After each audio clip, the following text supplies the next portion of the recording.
Are you a professional who wants to become a more effective leader? Then get ready for daily tips from the coach with the experience and inspiration to help you succeed in any leadership situation.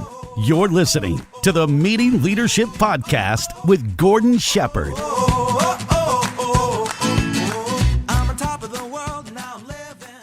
Welcome to another episode of the Meeting Leadership Podcast. My name is Gordon Shepherd, and I just want to say thanks for being here. Thanks for choosing the Meeting Leadership Podcast as a place where you're going to pick up another tip to build your leadership skills, as another place where you're going to find a strategy that you can take in to make your next meeting outstanding. It is great to have you here.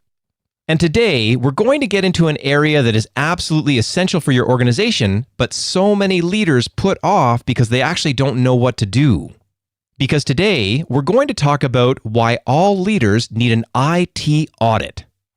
Now, I can tell you firsthand that when I think about IT, my eyes, they glaze right over. It's not the thing I want to be thinking about, but I can also tell you that there was a time when my email went out and I didn't know it. I didn't know that I wasn't receiving important email from my clients, and it really affected my business. So I had to get in there, learn how to do some things, turn some wrenches, and get things fixed up to actually get through what was kind of a mini crisis in my own business. And when you consider all of the stories that we are hearing in the news about these IT disasters for larger organizations, well, as a leader, you know you've got to deal with it. Well, today, we're going to help you do just that. Because today, we're bringing on an expert. His name is David Papp. And David will tell you himself that he's actually been around since the birth of the internet. This guy has such a tremendous body of knowledge over that entire time. And the nice thing about it is it gives him that 30,000 foot in the air perspective. So not only can he solve specific problems, but he can really give you the leadership perspective that you need to, again, solve your IT issues for your entire organization. And with that in mind, I'm not going to keep you waiting any longer. Here's the great interview with David Papp. David Papp, welcome back to the show. You knocked it out of the park in episode 79. That's why we've got you back here again, to get us more into the technology things that leaders really need to know. And for folks that haven't heard that episode, I can tell you, I come by inviting David Papp onto this show very honestly. He is a worldwide known technology expert. He's a business owner. He's an entrepreneur. He's a professional speaker. I've seen him in all these different areas, and I've even recommended him to do things like build websites and do social media and IT recommendations for my very own clients. I cannot say enough. David, welcome to the show. Yeah, thanks, Gord. Always a pleasure. For the folks that don't know you, what are the sort of things that you'd like them to know about yourself? I'm a computer engineer by training. I have a number of different industry certifications, and I've been doing this for over 30 years. I feel that I'm a technology pioneer and truly at the forefront. And I'm one of those guys, I feel, that understands the forest from the trees. I understand the big picture. So my analogy there is I consider myself a general contractor of technology. I do have some specializations of myself that I understand and I can dump into, but essentially being a general contractor in technology, I think, is a requirement for a lot of organizations to view the big picture and how one area can affect another and how you can have optimizations or problems can emerge because you haven't actually considered what the big picture is like. Well, and that is a perfect lead in to today's topic that we talked about before the show, which is titled, Why All Leaders Need an IT Strategy. Now, when I think about the leaders hearing IT strategy and their eyes are glazing over, how can we give them some hope? What's the first thing that you need them to know? Here are some things that you want to avoid. A lot of organizations have either one individual or a few individuals who are part of their IT department. And a lot of instances, it's somebody who happened to know a little bit more about computers than the owner of the company. They knew where the power switch was. They know how to turn it on and off and reboot things when there was a problem. So, hey, you're in charge of tech.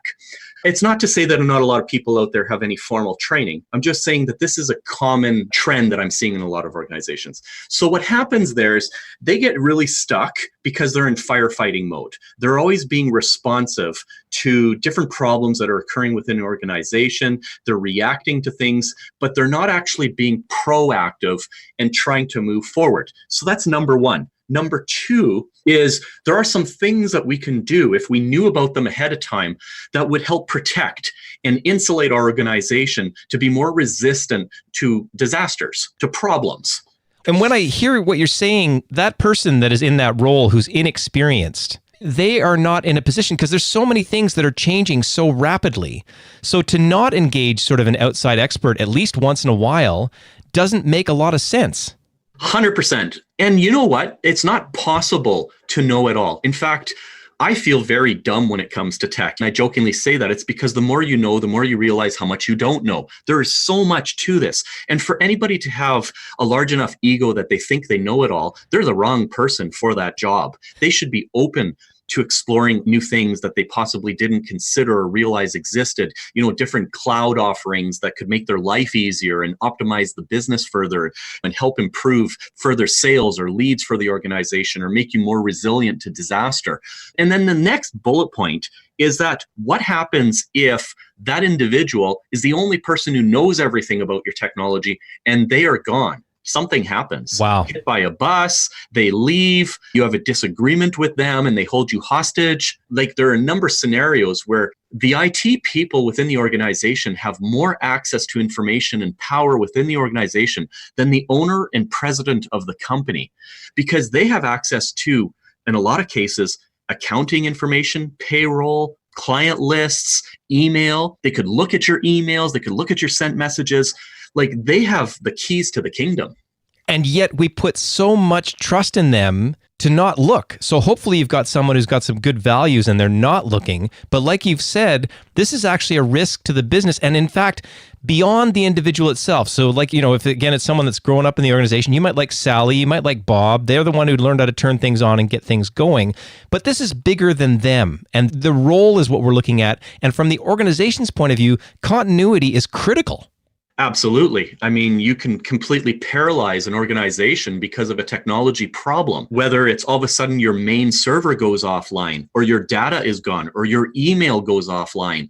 Any one of these are considered disasters to an organization because all of a sudden they disappear off the map. Clients can't get a hold of them. They can't find out about problems. They can't respond. Like it's actually a very bad situation that I've helped many, many organizations through because this is reality. It happens.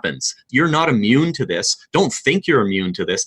It will happen one day because technology is not 100% safe. It's not 100% secure. It's not 100% robust.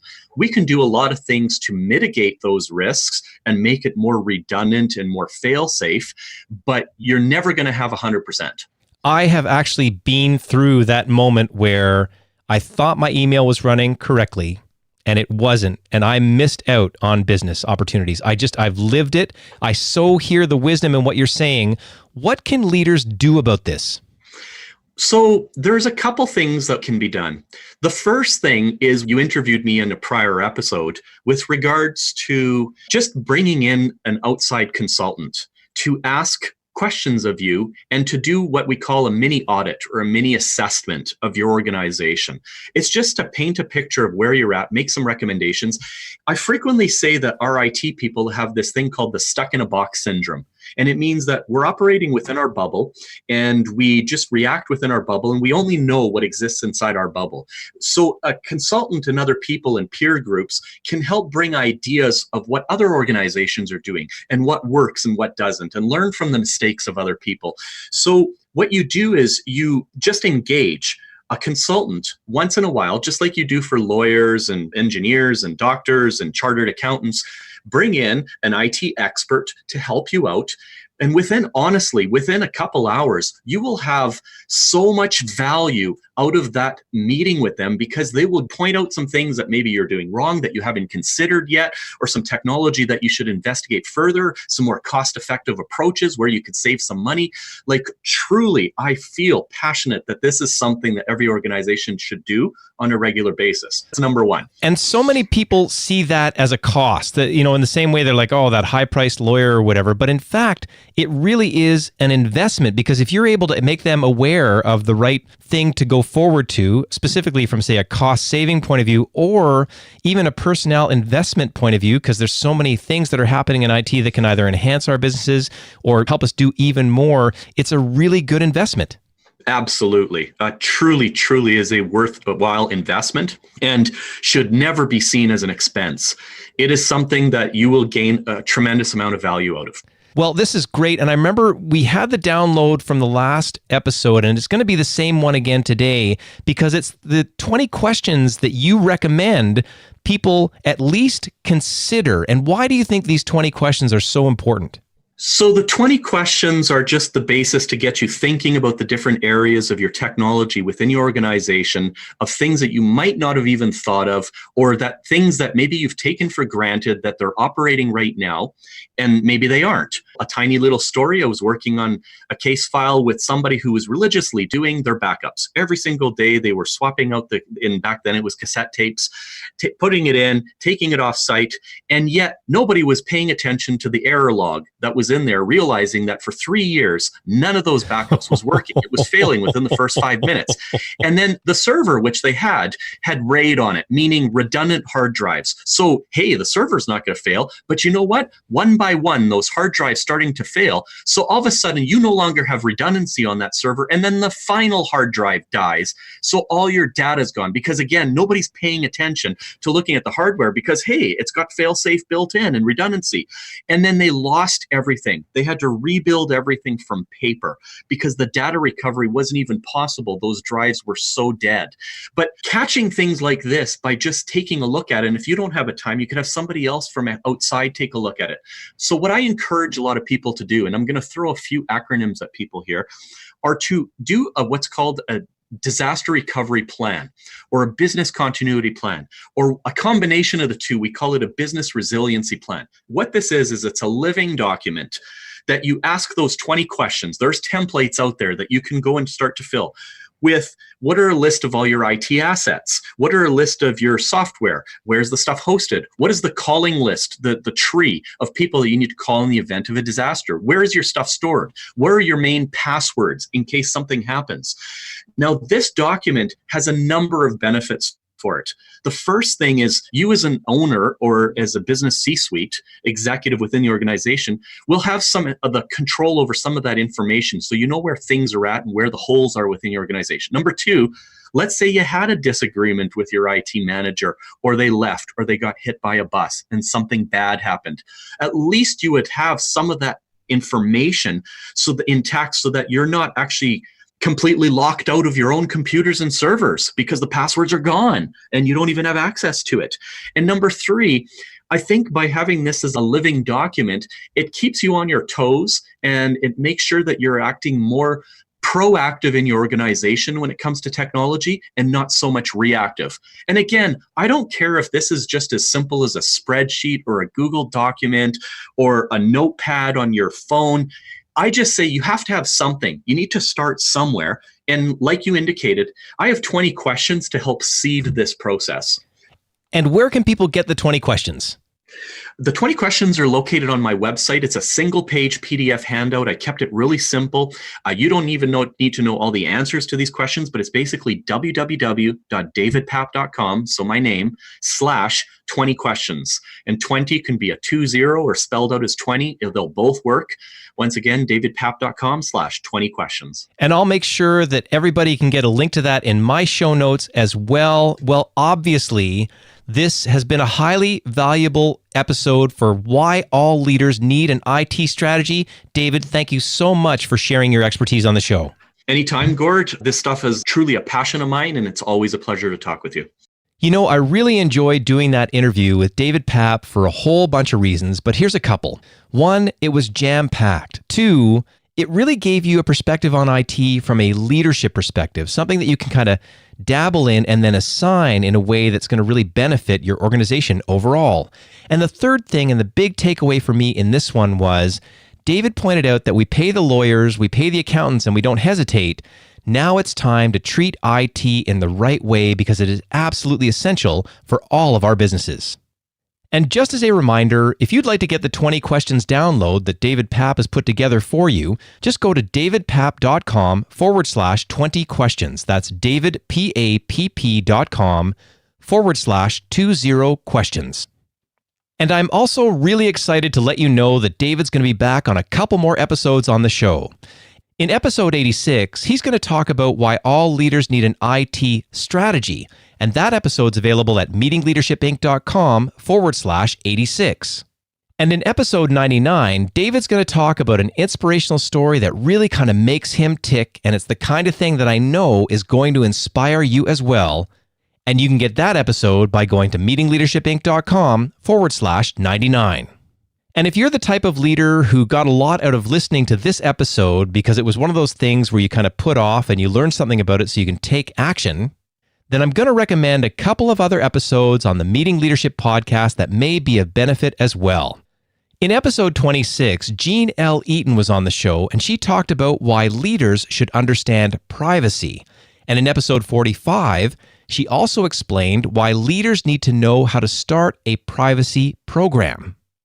And I have to say that before I did those interviews, I was absolutely skeptical. But after listening to Jean and the great advice that she had, I realized that privacy, like IT, is a real investment in your business. And if you'd like to listen to those episodes, just go to meetingleadershipinc.com/26 or /45. And I also want to let you know that this episode of the Meeting Leadership Podcast is brought to you by the Meeting Leadership Academy. Now, one of the great things there is a free 5-day challenge. It's called the Meeting Leadership Challenge, and you can go there right now, sign up, and you're going to get like a video a day, and that's going to give you something to do every day so that in 1 week, your meeting effectiveness will go through the roof. And you can take advantage of that challenge by going to meetingleadershipinc.com/academy. And as always, thank you so much for listening, and we'll see you tomorrow on the Meeting Leadership Podcast.